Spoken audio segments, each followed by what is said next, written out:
ही आशा इयत्ता पहिलीची मुलगी. का रडते आहे ही? हिला काही हवं आहे का? कुणी मारलं आहे का? तर नाही, हिला कुणीही मारलेलं नाही. मात्र हिला हवी आहे तिची आई.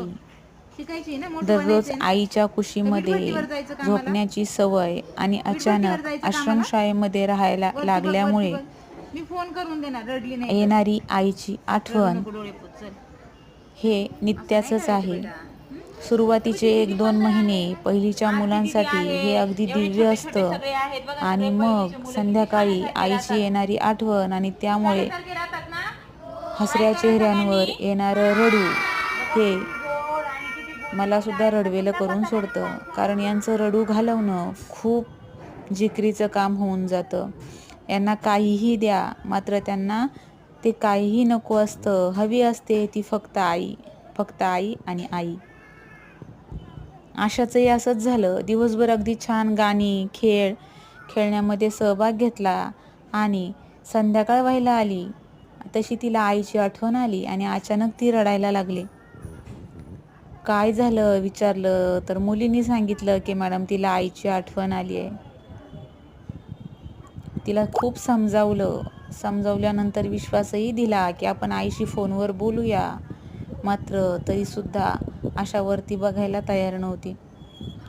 खूप समजावलं आणि मग छोट्या पहिलीच्या मुलांनी सुद्धा आम्ही किती छान राहतो हे सांगितलं आणि मग शेवटी आशा थोडीशी शांत झाली. आता आपण छानसं गाणं बोलूया असं तिला सांगितलं आणि तिची समजूत घालत तिला थोडासा आधार वाटेल अशा पद्धतीने तिच्याशी बोलणं केलं.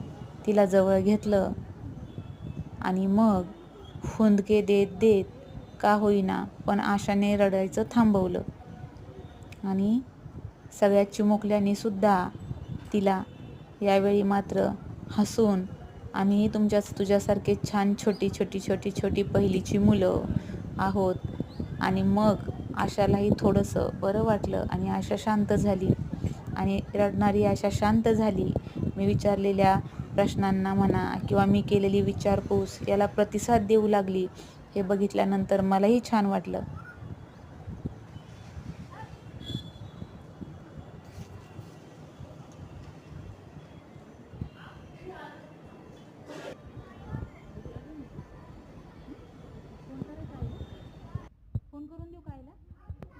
फोन करून देऊ आईला?